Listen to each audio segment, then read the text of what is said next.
नमस्कार, आदाब। Crime petrol सतर्क के इस नए सीजन में आप सबका स्वागत है।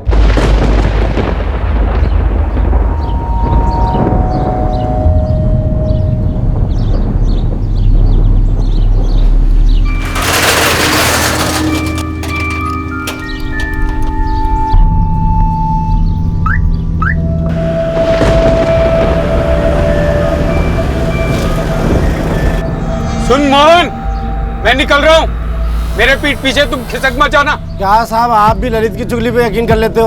ओए चुप कर, मुझे सब पता है। और सुन, ललित 8 बजे आएगा, तब तक गोदाम का ख्याल रखना। ये भी कोई कहने की बात है साहब?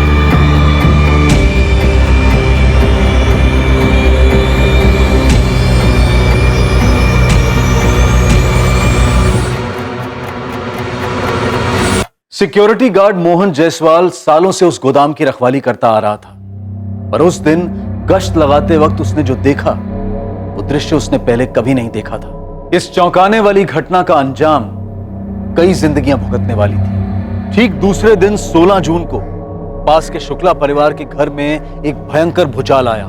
यह केस है धौलाकुंज गांव, जिला जबलपुर, मध्य प्रदेश का। माला, तू भी चलना, थोड़ी शॉपिंग कर लियो। तुझे जो चाहिए वो ले लियो। मुकेश ने तेरे लक्ष्मण भैया को पैसे दिए तेरी शॉपिंग कराने के लिए। अरे भाभी, सच में मूड नहीं है। मैं अभी नहीं, थोड़े दिन बाद शॉपिंग करूंगी और खूब शॉपिंग करूंगी, और तब लक्ष्मण भैया से कहूंगी कि नो कंजूसी। अरे कोई कंजूसी नहीं करेगा बाबा, तो अभी तो चल, बाद में फिर शॉपिंग कर लेना। अरे बुआ, क्या नाटक है आपका मूड का? चलो ना, आइसक्रीम खाएंगे, मजे उठाएंगे। अरे भैया, सच में मूड नहीं है। सीधा सीधा बोलना कि तेरी प्लानिंग है मुकेश के साथ फोन पे लंबी लंबी बात करने की। मैंने सुबह ही बात कर ली है।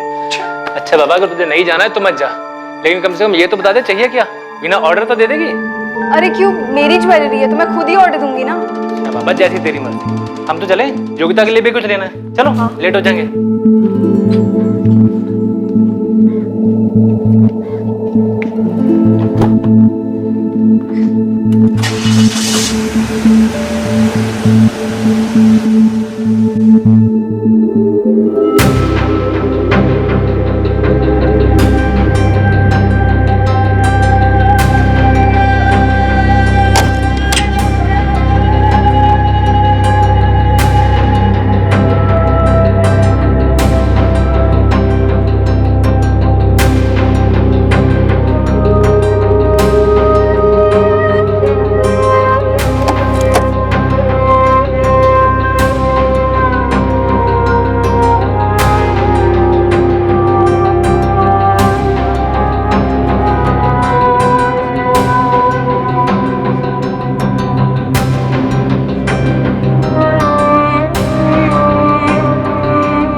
भाई हो गई शॉपिंग भी, सब सामान लिया ना? हाँ। अच्छा, वो दोनों के दोनों लिए थे वो? हाँ, ब्लैक वाला तो ये धुआं? अरे माला, माला, माला, माला, माला, माला, माला, माला, फोन नहीं उठा रही वो। पीछे जाके देखो, पीछे जाके देखो। माला, माला, माला, माला, माला, माला, माला, माला,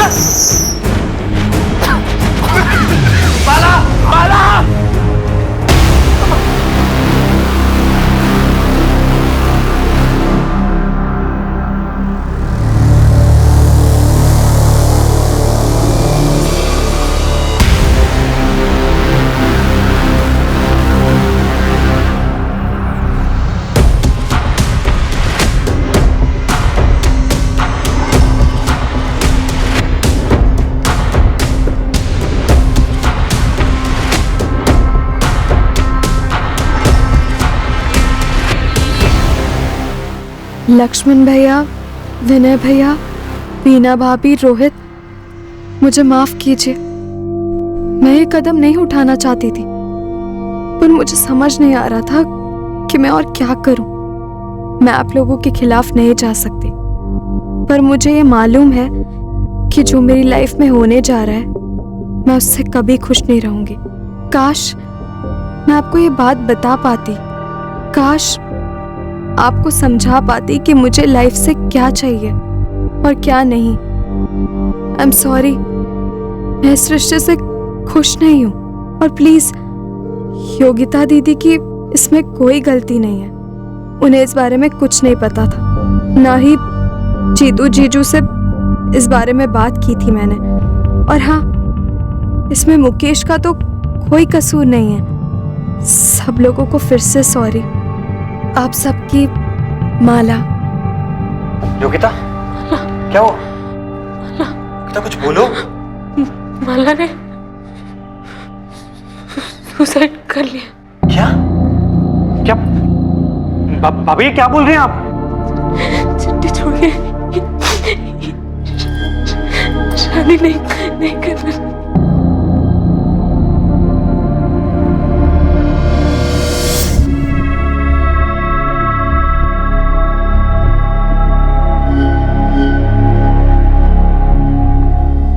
क्या माला ने वाकई खुदकुशी कर ली थी? क्या यह हादसा बिल्कुल वैसे ही हुआ था जैसा कि सामने रखा गया था? जब यह कहा जाता है कि क्राइम रेट हाई है, बहुत हाई है, तब इस बात का गहरा अध्ययन करना जरूरी हो जाता है कि लोगों की मानसिकता का स्तर कितना नीचे जा चुका है। वो सिक्योरिटी गार्ड मोहन जायसवाल, जिसने इस हादसे के ठीक एक दिन पहले कुछ देखा था गोदाम में। आखिर सिक्योरिटी गार्ड मोहन जायसवाल ने उस दिन क्या देखा था गोदाम में, और वो उस बारे में क्या करने की सोच रहा था? The number you have called is currently switched off. Please try again later. पापा का फोन अब भी स्विच ऑफ आ रहा है। ऐसी भी क्या ड्यूटी इनकी, परसों से गए अब तक खबर नहीं। वहाँ रुकने के बारे में कुछ बोला था पापा ने आपको? मुझे तो कुछ नहीं बोला। मैं अभी जाकर अमन सेठ से बात करता हूँ, उन्हें ही पता होगा। सब देखो तब पापा से डबल ड्यूटी करवाते रहते हैं। अरे राघव, कहाँ है तेरे पापा? कल परसों दोनों दिन ड्यूटी पर भी नहीं आए, फोन भी बंद है। तबीयत तो ठीक है? मैं तुझे फोन ही लगाने वाला था। अरे राघव, मैं भी 2 दिन से घर नहीं गया हूँ तेरे पापा की वजह से। तो पापा हैं कहाँ? 15 तारीख से पापा घर नहीं आए। 15 को जब मैं घर जा रहा था, मैंने साफ उससे बोला था कि ललित के लौटने तक जाना नहीं कहीं। मैं भी बराबर आ गया था टाइम पे अपनी ड्यूटी पे, और रोज की तरह ना ही वो सीट पर थे और ना ही गश्त पे थे।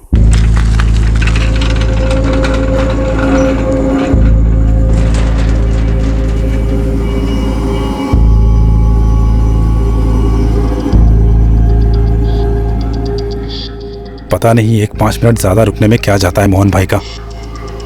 आम चोरी की हद है ये आदमी।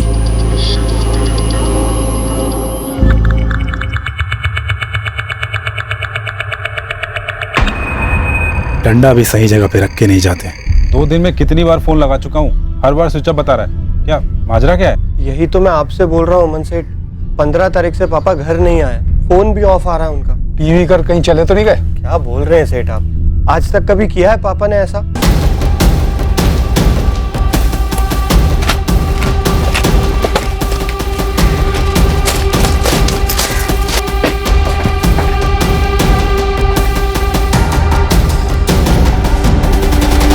तुझे डंडा यहीं पड़ा मिला था? जी सर। इस कमरे में क्या है? बस नहीं है सर, हमेशा खाली पड़ा रहता है। ड्यूटी की टाइमिंग्स क्या है? मोहन जायसवाल सुबह 8 से शाम 8, और ये ललित शाम 8 से सुबह 8। लेकिन सर मोहन भाई 8 बजे के पहले ही हमेशा निकल जाते थे, मेरे आने से पहले ही। ये सेठ जी से मैंने कितनी बार शिकायत की है, आप पूछ लीजिए इनसे। 8 बजे की ड्यूटी होती है, कभी 8:30, कभी 9:30, कभी 10 बजे आते, फिर घूम फिर के मुझे ओवर टाइम ड्यूटी करनी पड़ती है। पर सर ऐसा कभी नहीं हुआ कि पापा घर ना आए, चाहे जल्दी निकलते हो काम से या लेट पहुंचते। पीते थे? ज्यादा नहीं, कभी कभार पीते।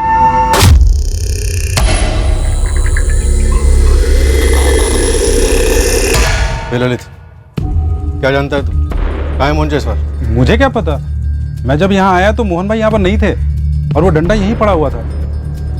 अब जरा मेरे साथ आइए, कुछ बात करनी है। सर प्लीज कुछ कीजिए सर, मेरी माँ की हालत बहुत खराब है सर। देखो तुम चिंता मत करो, हम तुम्हारे पापा को ढूंढ लेंगे। तब तक एक काम करो, ये सारे जान पहचान वालों से और रिश्तेदारों से पूछताछ करो। लेकिन सर मेरी माँ। देखो हम भी अपने लेवल पे ढूंढेंगे, चिंता मत करो। अमन जी अब हमारे साथ थाने तक चलो। ललित आ क्या सुन, देख मेरे लौटने तक कहीं जाना नहीं। जी सेठ जी।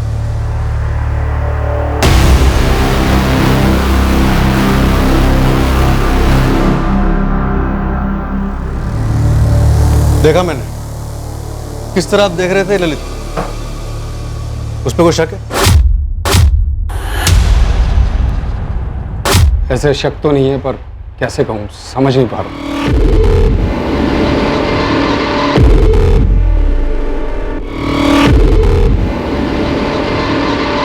सीधे सीधे साफ साफ बताइए किस बात का शक है उसमें? ललित मेरे पास 1 महीने पहले एक ऑफर लेकर आया था। हाँ ललित क्या बात है?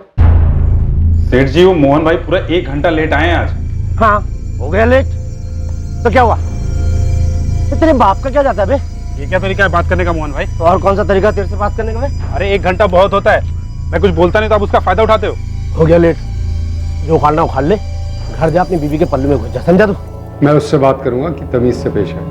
बात सिर्फ तमीज की नहीं है सेठ जी, और ना ही लेट आने की है। आदमी बुढ़ा हो गया है, कल को कोई गोडाउन में घुस गया तो क्या कर लेगा वो? आपने भी उसे बेकार में रख रखा है सेठ जी। ललित देख मुझे मत सिखा क्या सही है और क्या गलत। चल जा। अब जो कहने आया था वो तो कह दूं। अब और क्या कहना था? सेठ जी मेरा भाई है नानू, वो धनबाद में चौकीदारी कर चुका है, बड़ा ही तगड़ा बंदा है सेठ जी। आप ये मोहन भाई को रिटायर कर दो, उनको 10,000 देते आयो और ये 8,000 में ही मान जाएगा, और हम दोनों मिलके एकदम परफेक्ट चौकीदारी कर लेंगे। यही कहना था? प्रस्ताव फायदे का है मालिक, 2,000 बच भी जाएंगे और दोनों 24 घंटे अच्छे से ड्यूटी भी कर लेंगे। मुझे किसे रखना है और किसे निकालना है ये मैं तय करूंगा, और आइंदा से ऐसा ऑफर लेकर मत आना। तो मोटा मोटा आप ये कहना चाहते हैं कि ललित ने मोहन के साथ कुछ कर दिया? देखिए सर मैं ऐसा तो नहीं कहूँगा, लेकिन 2 बातें। एक तो ऐसा नहीं है कि डबल शिफ्ट नहीं लगती दोनों की, हो जाती है कभी कभार, लेकिन पूरे 2 दिन और 2 रात ड्यूटी हो ऐसा होता तो नहीं है वैसे। और दूसरी बात, मोहन जी घर भी नहीं पहुंचे और 2 दिन ड्यूटी पर भी नहीं आए, और ये बात मुझे ललित के बच्चे ने बताई ही नहीं, वो तो राघव ने आकर बताया मुझे। वो क्या है ना कि रोज रोज मैं गोदाम जाता भी नहीं। अच्छा किया अमन जी जो आपने ये सब हमें बता दिया। दीपक अमन जी के गोदाम जाओ और इस वॉचमैन ललित को उठा लो। जी सर। सेठ पापा को कुछ हुआ तो नहीं है ना? देख राघव मुझे भी चिंता है, लेकिन मुझे पूरा यकीन है कि कुछ नहीं होगा। अब देख पुलिस वाले लगे हैं, कुछ ना कुछ तो पता चलेगा। ठीक है?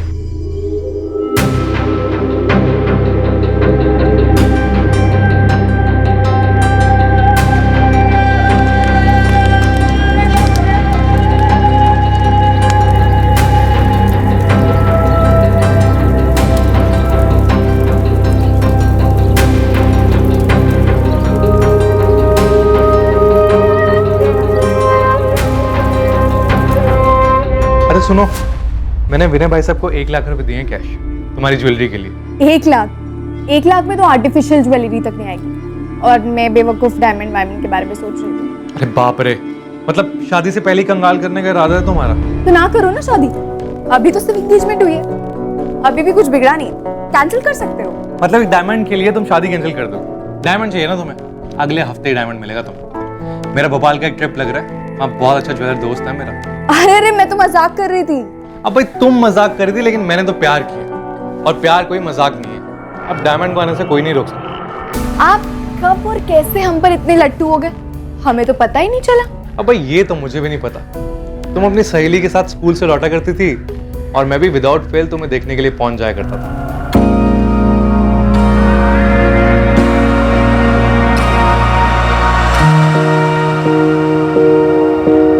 अच्छा, मतलब मुझ पे नजर रखी हुई थी? अब नजर तो रखनी पड़नी थी ना, शादी जो करनी थी।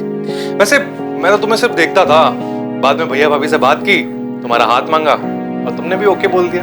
हमें भी आप इतने बोरिंग नहीं लगे। ओहो, बड़े काइंड है जी आप, बड़े काइंड है। तुम्हें आज जाके जो भी खरीदना है खरीद लो, बाद में हम दोनों साथ में चलेंगे। दिल तो तुमने लूट ही लिया है, जेब भी अच्छे से लूट लिया, कोई कसर मत छोड़ना।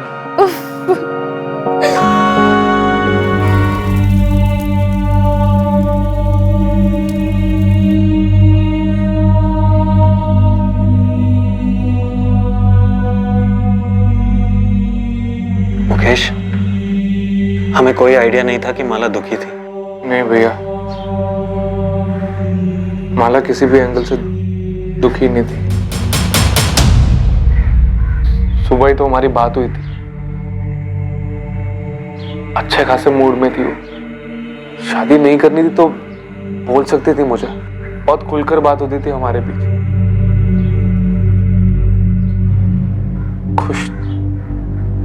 खुश नहीं थी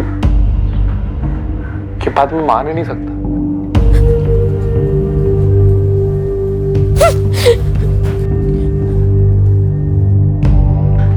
योगिता, संभालो खुद को, अपने खातिर नहीं तो अपने बच्चे के खातिर।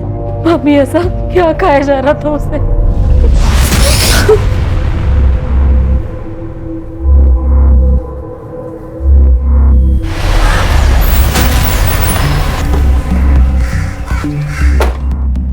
सर, क्या रिपोर्ट? नील सर, धौलाकुंज और आसपास के सभी ठेकों पर पता किया, पर कहीं से भी कुछ भी मोहन के बारे में पता नहीं चला और ना ही कोई टिप मिली। जबलपुर सिटी में भी फोटोज और डिटेल्स भेज दी हैं। ललित वर्मा टूटा? सर, लगता नहीं उसे तोड़कर कुछ निकलेगा। मेरे मुंह से अभी तक जो कुछ भी निकला है बस उतना ही था मेरे अंदर। 15 जून को जब मैं ड्यूटी पर आया तो मोहन भाई ड्यूटी पर नहीं थे। और ये बात भी सही है साहब, मैं अमन सेठ के पास गया था अपने भाई को ड्यूटी पर लगवाने के लिए, मोहन भाई की जगह पे। और एक बात बता देता हूँ साहब, ये मोहन भाई भी ना कोई दूध के धुले नहीं थे। तो बता, दूध कहाँ और कैसे फटा था? जो जानता है सब बता दे ललित।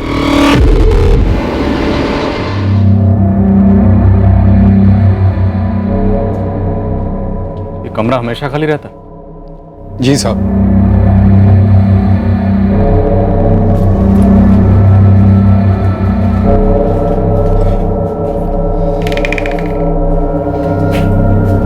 सर, मेरा सारा माल यहीं रहता है और यहीं से सीधा ट्रांसपोर्ट हो जाता है। ये दरवाजा क्या है? सर, ये वही खिड़की वाला कमरा है। यहाँ कुछ स्टोर तो होता नहीं है तो इसलिए बंद रहता है। सर,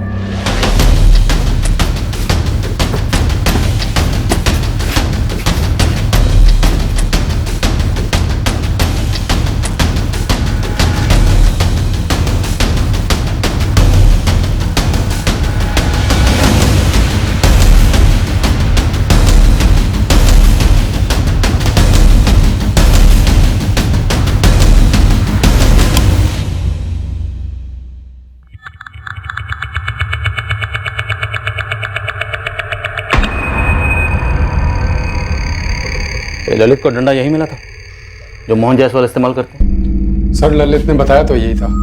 ये खिड़की हमेशा खुली रहती है? सर, ऐसे मैंने कभी ध्यान नहीं दिया। अच्छा, ये ललित बता रहा था कि मोहन जायसवाल कुछ टेढ़े किस्म के आदमी। सर, मैं उन्हें टेढ़ा तो नहीं कहूँगा, पर हाँ लड़ाकू किस्म के हैं। अब उम्र भी हो गई है और फिर मेरे यहाँ मेरे पिताजी के समय से काम कर रहे हैं। किन किन लोगों से झगड़ा हुआ था? ऐसे कुछ खास नाम तो नहीं जानता, पर एक होता है ना, कुछ कह नहीं सकते, कब भड़क जाए कब कुछ बोल दे। अच्छा, मोहन जायसवाल की पहले भी कोई हिस्ट्री इस तरह की, मतलब बिना बताए घर से जाने की? नहीं सर, ऐसा कभी कुछ सुना तो नहीं।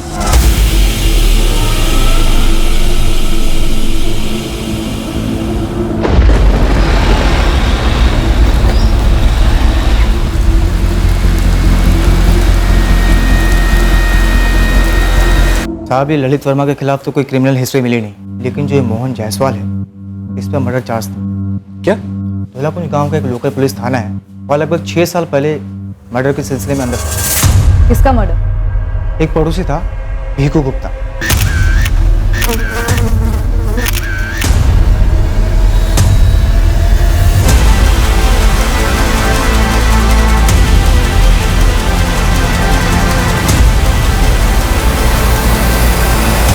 पानी को लेकर रोज झगड़े होते थे हमारे। इस भीखू की जोड़ी रोज मेरे पाइप से पानी चुराती थी तो बच जाती थी भीखू से हमारी।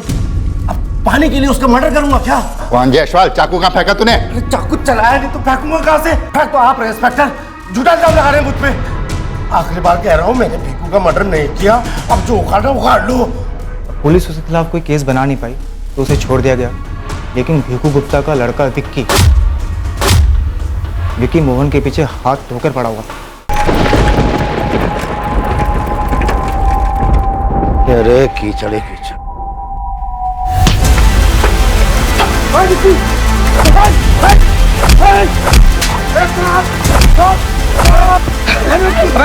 साले, तेरे को छोड़ूंगा नहीं मैं। तूने जैसे मेरे पापा को मारा था ना, वैसे एक दिन तेरे को मार दूंगा मैं। तू मारेगा मुझे, चकुंदर की औलाद। सुन कान खोल के, मैंने तेरे बाप को नहीं मारा, लेकिन तेरा बाप एक नंबर का अच्छे चोरा था। उसके साथ ऐसा ही होना था। सुधर जा, वरना तेरा भी ऐसा ही असर होगा। ये विक्की अभी भी वहीं रहता है, मोहन के पड़ोस में? नहीं, विक्की और उसकी माँ लगभग 3 साल पहले धोलाकुंज गांव छोड़ के चले गए। कहाँ? ये तो किसी को पता नहीं है, लेकिन मैंने बंदे लगाए हैं उसके पीछे। सर कहीं ऐसा तो नहीं ये विक्की लौटा हो बदला लेने के लिए?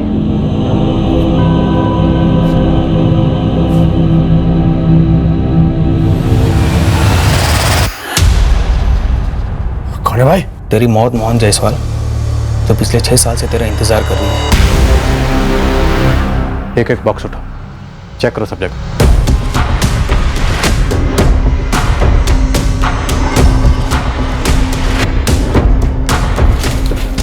अरे सर, यहाँ लाश होती तो बदबू नहीं आती? अपना जुर्म छुपाने के लिए लोग क्या कुछ नहीं करते मलाल जी। इस बात का एहसास तो हमें भी है कि मोहन जायसवाल को गायब हुए 5 दिन हो गए, तो जिंदा तो नहीं बचे होंगे, लेकिन उनकी लाश जरूर मिलेगी, पर यहीं कहीं मिलेगी।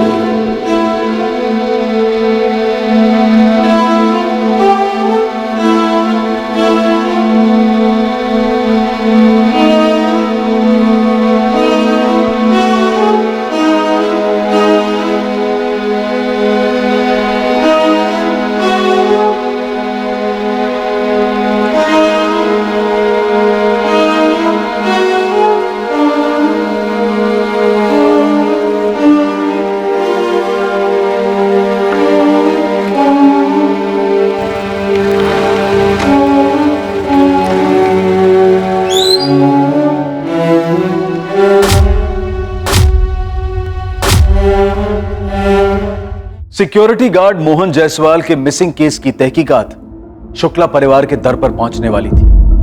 वही शुक्ला परिवार जहां शादी के कुछ ही दिन पहले माला शुक्ला ने आत्महत्या की थी।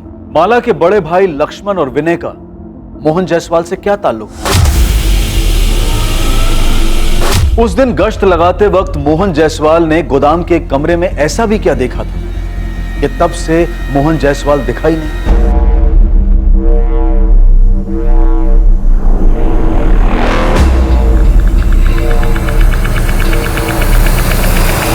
उस रात एक साजिश जन्मी थी। एक षड्यंत्र रचा गया था कई अड़चनों को एक साथ पार करने के लिए। कई निशानों पर एक ही तीर साधा गया था। ये अड़चनें किसकी जिंदगी में थी, क्या थी, रची गई साजिश क्या थी और साजिश रचने वाला कौन था? ये सारे सवाल तहकीकात करने वाली पुलिस टीम पर हावी होने जा रहे थे। छल का चक्रव्यूह पेचीदा था। लक्ष्मण शुक्ला और विनय शुक्ला? जी सर, बड़े लोग हैं, साहूकार हैं, गाँव वालों को कर्जा देते हैं। पापा ने माँ के जेवर गिरवी रखे थे उनके पास। पता नहीं क्यों मुझे तुम्हारे पापा का गायब होना कुछ खटक रहा। तुम्हारे पापा भिकू गुप्ता के मर्डर केस में भी अरेस्ट हुए थे ना? छूट भी गए थे, उन्हें फंसाया जा रहा था। कौन फंसा रहा था? पता नहीं, लेकिन सर मुझे शक है शुक्ला बंधुओं पे। उन्होंने 2 हफ्ते पहले पापा को धमकी दी थी। बस बस, इतना शोर क्यों कर रहे हो? अरे मेरी जोरू के गहने तो है गिरवी तुम्हारे पास। जेवर बेच के 30,000 में नहीं आएंगे। कर्ज तुमने 2 लाख का ले रखा है। 1 साल का बोल के तुमने पैसे लिए थे, लेकिन पूरे 2 साल हो गए हैं, सूद का 1 पैसा तक नहीं आया। नहीं आया क्योंकि कमाई नहीं हुई है विनय जी। ऐसा भी नहीं, हम कोशिश नहीं कर रहे, खर्चे भी तो इतने हैं। और हमारे खर्चे नहीं है, सूद तक देने की औकात नहीं तुम लोगों की, तो कर्ज लेते क्यों? 1 महीने की आखिरी मोहलत दे रहे हैं। घर बेचो है, जो बेचना है बेचो, असल रकम और सूद दोनों लौटा देना। 1 महीना जाया जाएगा, हो ना पाएगा। नहीं दूंगा, जो करना है कर लो। मोहन, महीना जाया नहीं जाएगा, 1 महीना इंतजार करें, उसके बाद देखना हम क्या क्या करेंगे। तुम लोग जो कर रहे हो ना वो हम भी कर सकते हैं। ये मत समझना कि तलवार सस्ती है तो धार नहीं होगी। चलो यहाँ से निकलो। सर धमकी तो मोहन जायसवाल ने हमें दी थी, हम कुछ क्यों करेंगे उसके साथ? वो आप लोगों के पैसे जो नहीं लौटा रहा था, और धमकी तो आप लोगों ने दी थी उसे। 1 महीना इंतजार करेंगे, उसके बाद देखना हम क्या क्या करेंगे। सर अगर लेनदार देनदार को मार देगा तो फायदा क्या होगा? पैसे तो नहीं मिलेंगे ना वापस? सुकून तो मिलेगा, भड़ास तो निकलेगी। और ये पहली बात तो नहीं होगी, कर्ज ना लौटाने पर हत्या कर दी गई। अगर ऐसा कुछ होता तो हम उसे 1 महीने की मोहलत और क्यों देते? सर ये तो हमें आप लोगों से मालूम पड़ रहा है कि मोहन लापता हो चुका है। सर मोहन के बच्चे ने कई लोगों से पैसे उधार लिए हुए थे और लौटा नहीं रहा था। वो सबको एक साथ गुमराह करने के लिए ये गायब होने का ढोंग कर रहा होगा। आप एक काम कीजिए, हमारे सरपंच धर्मेंद्र जी से बात कीजिए, वो आपको बताएंगे कि मोहन जायसवाल चीज क्या है।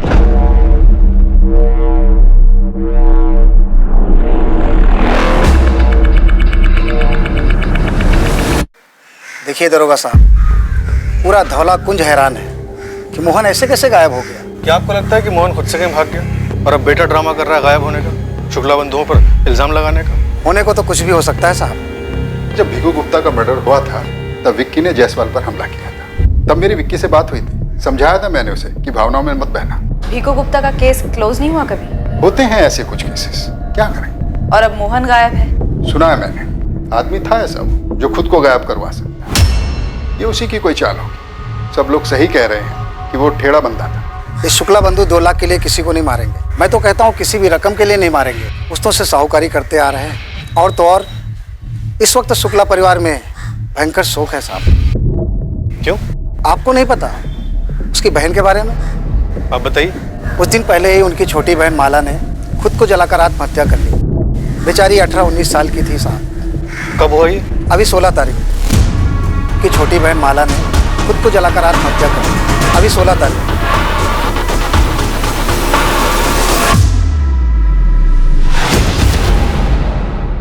समझा नहीं मोहित, तुम्हें मोहन के गायब होने और माला के सुसाइड में क्या कनेक्शन दिखता है? सर 15 जून को मोहन गायब हुआ और 16 को माला का सुसाइड।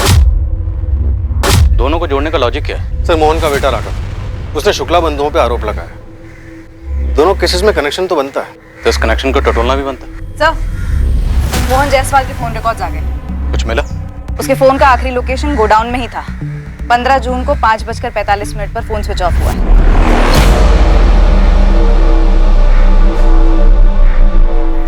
लेकिन गोडाउन से तो हमें कोई फोन नहीं मिला। मोहन के कॉल रिकॉर्ड्स में कुछ मिला? सर उसका आखिरी कॉल मोहन ने अपने बेटे राघव को शाम 5:25 पर कॉल किया।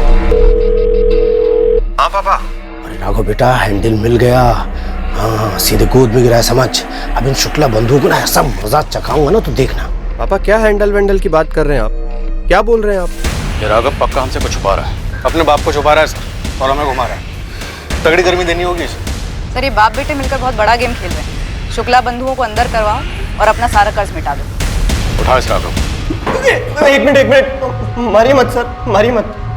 मैंने पापा के फोन कॉल के बारे में नहीं बताया, पर सच कहता हूँ सर, मेरा यकीन कीजिए, वो गायब तो हुए हैं ना सर, उनके साथ जरूर कुछ हुआ है सर।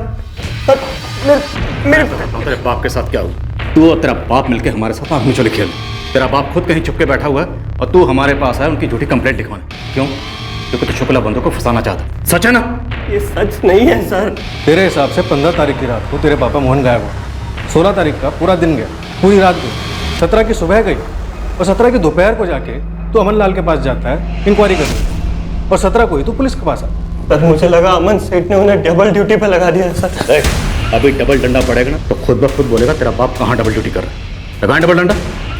फिर तेरे पापा के साथ फोन पर क्या बात हुई थी? बताता हूँ सर, सब बताता हूँ। बोल। साहब उस दिन पापा का फोन आया। वो बहुत उत्तेजित टाइप लग रहे थे फोन पर। वो कह रहे थे कोई हैंडल मिल गया है, हैंडल जिससे शुक्ला ब्रदर्स को टाइप कर सकते हैं। क्या हैंडल?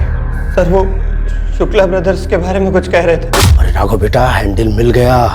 हाँ सीधे गोद में गिरा है समझ। गोली मत दे राघव। गोली नहीं दे रहा हूँ साहब, मैं खुद कंफ्यूज हो गया था।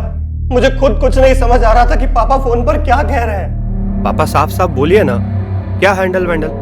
और ये विनय और लक्ष्मण कहाँ से आ धमके? अरे घर आके सब बताऊंगा, बस तू इतना समझ कि विनय और लक्ष्मण का टेटू हमारे हाथ में जब चाहे दबा देंगे, साले चू तक नहीं कर पाएंगे। तेरे पापा को क्या हैंडल मिला था शुक्ला बंधु के खिलाफ? घर पहुंचते तो बताते ना सर, पर वो घर पहुंचे ही नहीं। हाँ पर वो फोन पर बहुत उतावले लग रहे थे। लेकिन जैसे तू बता रहा है कि तेरे और तेरे पापा के बीच ऐसी बात हुई थी, तो शुक्ला बंधुओं के खिलाफ शक जाहिर करने के लिए तू 2 दिन बाद क्यों आया? तुझे तो पहले आना चाहिए था। वो पेशेवर साहूकार लोग हैं सर, लेकिन बिहेव ऐसे करते हैं जैसे सड़क छाप लोग हो। सर वो हर जगह पापा की इंसल्ट करते थे। मंदिर, पंचायत, चौपाल, जहां पापा दिखते थे गाली गलौज करते थे, थूकम थूक करते थे। पापा पर क्या गुजर रही थी सिर्फ मैं जानता था सर। इतना गुस्सा था, इतनी रंजिश थी और तेरे बाप ने फोन करके इतना सस्पेंस बढ़ा, तब भी तो पुलिस के पास नहीं आया, और जब आया तब भी उस कॉल के बारे में नहीं बताया। मैं बौखला गया था सर, मैं भूल गया था ये बात बताने के लिए आप लोगों को। एक मिनट, तू कह रहा है 15 तारीख की रात को तेरे पापा मोहन गायब हुए और 16 तारीख को शुक्ला परिवार में माला शुक्ला ने सुसाइड किया। क्या कनेक्शन इन दोनों में? मुझे क्या पता क्या कनेक्शन है सर, मैं सिर्फ अपने पापा को ढूंढना चाहता हूँ। प्लीज मेरी हेल्प कीजिए सर, उन्हें ढूंढिए सर प्लीज। मोहित, तुम्हारी थ्योरी में दम तो लगता है। 15 जून को गोडाउन में कुछ देखने के बाद मोहन जायसवाल ने अपने बेटे राघव को फोन किया कि उसे विनय और लक्ष्मण के खिलाफ कुछ मिला है, और उसी रात मोहन गायब हो जाता है और अगले दिन माला शुक्ला सुसाइड कर लेती है। हाँ सर, कनेक्शन तो लग रहा है, पर माला का सुसाइड, वही सोच रहा हूँ क्या कनेक्शन हो सकता है। यंग लड़की थी सर। खबरी गोविंद की टिप आई है, माला का सुसाइड गड़बड़ लग रहा है। मामला थोड़ा नाजुक है मैडम। धोलाकुंज गांव के थाने के इंस्पेक्टर है ओमकार यादव साहब। आप मिले उनसे कभी? हाँ मिली हूँ। क्यों? खुलकर बोल। अब देखिए कि वो और ये आपके शुक्ला बंधु खास है, और जब उनकी बहन माला ने सुसाइड किया उसकी कोई तहकीकात ही नहीं हुई और डायरेक्ट ओमकार साहब ने केस ही क्लोज कर दिया। ऐसा कभी कोई करता है क्या? कोई कारण रहा होगा। लड़की की शादी होने वाली थी कुछ दिनों के बाद और सबको वो बहुत खुश नजर आ रही थी। अचानक से खुद को जलाकर सुसाइड करना और कोई तहकीकात ना होना, कुछ तो कारण रहा होगा ना। ये दोनों केसेस बौखलाने वाले हैं, मूल तौर पर अजीब है, झूठे लगते हैं। हाँ सर, मोहन का अचानक से गायब होना, माला का एकदम से सुसाइड। सर आप इंस्पेक्टर ओमकार यादव से बात छेड़ेंगे माला सुसाइड केस की, कैसे कैसे क्लोज कर दिया? शक कर रहे हो मुझ पर राजीव? नहीं ओमकार, मुझे बस इस केस की जानकारी चाहिए। काफी सीधा केस था वैसे। 16 की दोपहर को शुक्ला कोठी से फोन आया।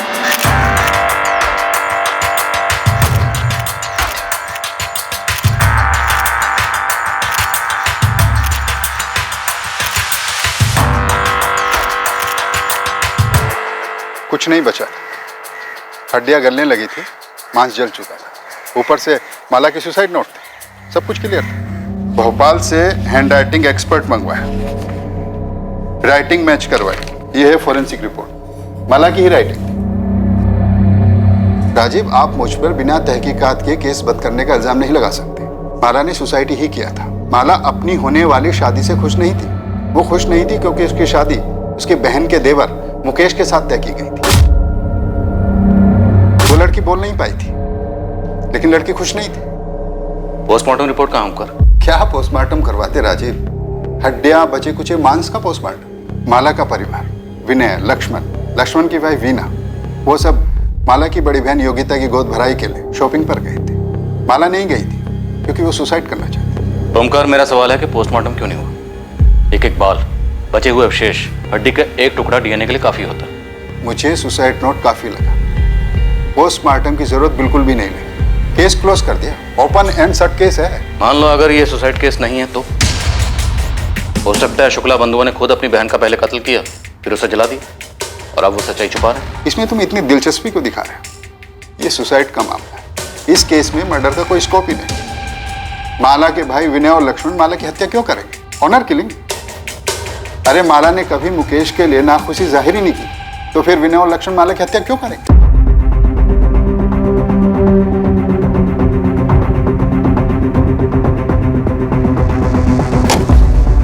भाई साहब, वो मुकेश को उठा के लेके गई है। कौन?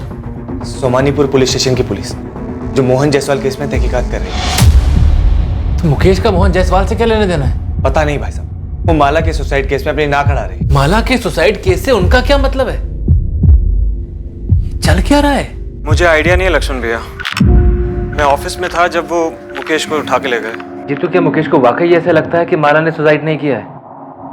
तुम भाइयों ने कुछ गलत किया है? मुझे नहीं पता भैया, मुझे बस इतना पता है कि मुकेश को यकीन नहीं हो रहा है कि माला उसके साथ नाखुश थी और उसने आत्महत्या कर ली उसकी वजह से। क्या हुआ भाई साहब? भाई साहब, मैंने ओमकार साहब से बात की लेकिन वो अपने हाथ खड़े कर।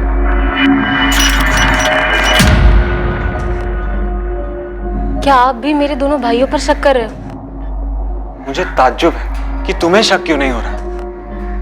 माला तुम्हारे सबसे करीब थी, अगर उसे मुकेश से शादी नहीं करनी थी तो तुम्हें तो बता सकती थी। और कौन से एंगल से वो सुसाइड करने वाली लगती थी, बताओ। पुलिस तुझे यहाँ पकड़ के क्यों लाई है? क्या छुपा रहा है तू मुझसे? कुछ नहीं माँ।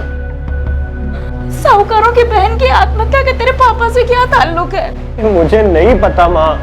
कहीं उस बच्चे माला ने तेरे पापा की वजह से तो आत्महत्या नहीं की?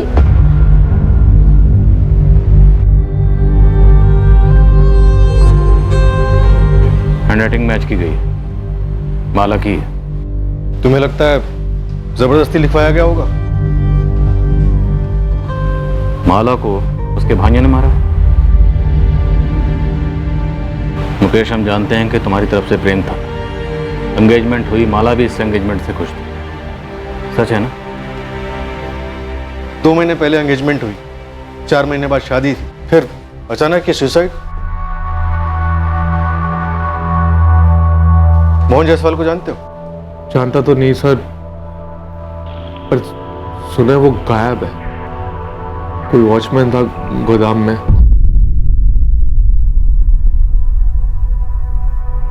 मुकेश, दिल से बोल, क्या माला सुसाइड कर सकती थी? नहीं सर, बिल्कुल भी नहीं। पर अगर मैं गलत हूं तो मुझे कारण जानना है सर। उस पर कोई जोर जबरदस्ती नहीं थी, फैमिली भी ऐसी कोई पुराने ख्यालातों वाली नहीं थी, खुलकर बोलने की आजादी थी। फिर ऐसा क्यों? ये जो सुसाइड बोल रहे हैं, उसके चंद घंटों पहले हमने फोन पर बातें की थी, रोमांटिक बातें। क्या चाहिए सबूत? आप कब और कैसे हम पर इतने लट्टू हो गए, हमें तो पता ही नहीं चला। नेहा माला की बेस्ट फ्रेंड थी, मैंने उससे भी पूछा, वो भी बिल्कुल शॉक हो गई ये बात सुनकर। नहीं मुकेश, मैं नहीं मान सकती कि अपनी माला सुसाइड कर सकती है। नेहा, मेरे लिए सच जानना बहुत जरूरी है। प्लीज मुझे बता, कोई और था? आज तक माला ने ये नहीं कहा कि वो तुमसे नाखुश है, और नहीं उसके बर्ताव से ऐसा कुछ लगा मुझे। शादी अगर नहीं करनी थी तो रिश्ते को मना कर सकती थी। कोई बंदूक लगाकर सर पर नहीं खड़ा था, अपनी मर्जी से हाँ की थी, अपनी मर्जी से एंगेजमेंट भी की, फिर शादी ना करने के लिए सुसाइड कर लिया। गड़बड़ तो है सर, पर क्यों है, कैसे है, क्या है, ये मैं नहीं जानता हूं। सुसाइड नहीं, मर्डर सर, 100%। पर क्यों सर? ऑनर के लिए? तब तो कोई दूसरा लड़का जरूर ही होगा, अभी नहीं तो पहले कभी। लेकिन अगर ऐसा होता तो बेस्ट फ्रेंड नेहा मुकेश को जरूर बताती, क्योंकि उसने तो बात उठाई भी थी। अगर ये मर्डर केस है भी, तो इसका मोहन जायसवाल मिसिंग केस से क्या कनेक्शन बनता है? मोहन जायसवाल पहरा दे रहा था, गश्त लगा रहा था, उसने खिड़की से गोडाउन के कमरे में जरूर कुछ ऐसा देखा होगा, और जो उसने देखा वो माला से कनेक्टेड शायद, क्योंकि उसके तुरंत बाद उसने अपने बेटे राघव को फोन करके ये कहा कि उसे हैंडल मिल गया शुक्ला बंधु को ब्लैकमेल करने का। ब्लैकमेल? बिल्कुल, शायद मोहन जायसवाल ने कुछ ऐसा देखा होगा जिसे लेकर वो शुक्ला बंधु को ब्लैकमेल कर सकता था। और गुस्से में विनय और लक्ष्मण ने अपनी बहन माला का कत्ल कर दिया।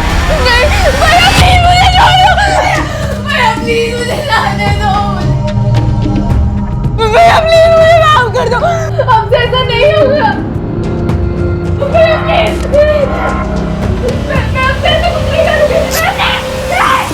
सर थ्योरी में ही सही, 2 और 2 जोड़ें और ये मानकर चलें कि ऐसा ही हुआ, तो मोहन ने अमन लाल के गोदाम के कमरे में कुछ ऐसा देखा जिसका कनेक्शन माला से था। उसने विनय और लक्ष्मण को ब्लैकमेल करने की कोशिश की, जिसके चलते उन्होंने माला का कत्ल कर दिया। फिर मोहन, उसका उन्होंने क्या किया? उन्होंने सगी बहन को नहीं छोड़ा, मोहन को छोड़ेंगे? सुसाइड केस फिर से खुला तो वो लोग हमारे पीछे लग जाएंगे। विनय, माला ने आत्महत्या की है, यही सच है। जी भाई साहब, और यही सच रहना भी चाहिए। अगर हम इसी थ्योरी को लेकर आगे बढ़ते हैं तो सवाल ये पैदा होता है कि मोहन जायसवाल ने उस रात कमरे में ऐसा क्या देखा होगा, ऐसा क्या सीरियस माजरा होगा जिसकी वजह से शुक्ला बंधुओं ने अपनी सगी बहन माला शुक्ला का कत्ल कर दिया। बॉयफ्रेंड सर, हो सकता है मोहन ने उस रात माला को अपने किसी बॉयफ्रेंड के साथ वहां देखा हो। जो जाहिर तौर पर मुकेश नहीं होगा, फिर ब्लैकमेल नहीं हो पाता, तो हो सकता है माला की जिंदगी में कोई दूसरा हो जिसका मर्डर हुआ या सुसाइड, जिसके साथ वो भागने का प्लान कर रही है। एग्जैक्टली, कोई ना कोई तो दूसरा था या शायद है, और ये जो भी दूसरा है यही इन दोनों केसेस की कड़ी है।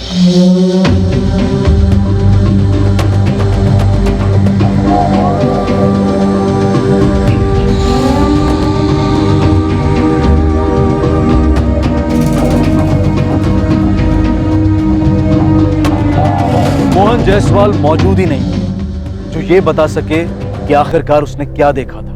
माला शुक्ला भी इस दुनिया में नहीं रही जो बोल सकती कि उसने आत्महत्या की है या फिर उसका कत्ल हुआ है। अब माला की जिंदगी में ये दूसरा आदमी कौन था जो पुलिस की थ्योरी के अलावा और किसी की जुबान पर नहीं?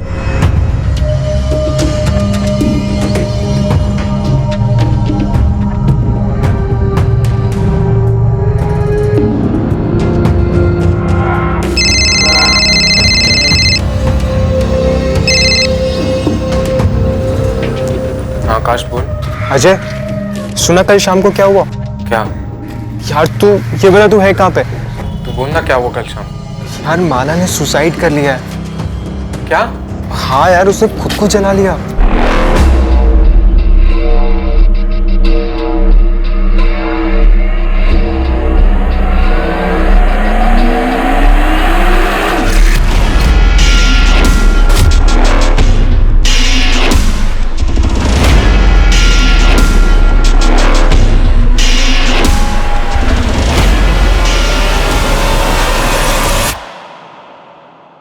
ये अजय कुशलपति इन दोनों केसेस की चाबी था। माला की मौत और मोहन के गायब होने की सच्चाई जानने के लिए अजय तक पहुंचना जरूरी था। क्या कभी इन केसेस की सच्चाई सामने आएगी? क्या पुलिस अजय कुशलपति तक पहुंच पाएगी? और सबसे अहम सवाल ये कि इन सारे खुलासों को करने के लिए क्या अजय कुशलपति जिंदा भी था या फिर उसे भी ठिकाने लगा दिया गया था? कौन था इन केसेस का असली गुनहगार और कौन था असली पीड़ित? अक्सर भयंकर किस्म के जुर्म ऐसे दिमागों में पनपते हैं कि जिनके चेहरे देखकर कोई नहीं पहचान पाता है कि ये इंसान अपने स्वार्थ के लिए किस हद तक जा सकता है। क्रिमिनल बुद्धि को पहचानना बहुत मुश्किल होता है, लेकिन इस केस में इस मास्टरमाइंड का माइंड, इस साजिश का मूल सबको समझा जाएगा, उसका खुलासा किया जाएगा और मुजरिम बेनकाब होगा कल रात इस केस के दूसरे और आखिरी भाग में। अब मैं अनूप सोनी आपसे विदा लेता हूं, फिर मुलाकात होगी। और याद रखें, क्राइम और आपके बीच में सिर्फ इतना फर्क है कि आप कितने सतर्क हैं। सतर्क रहें, सुरक्षित रहें। जय हिंद।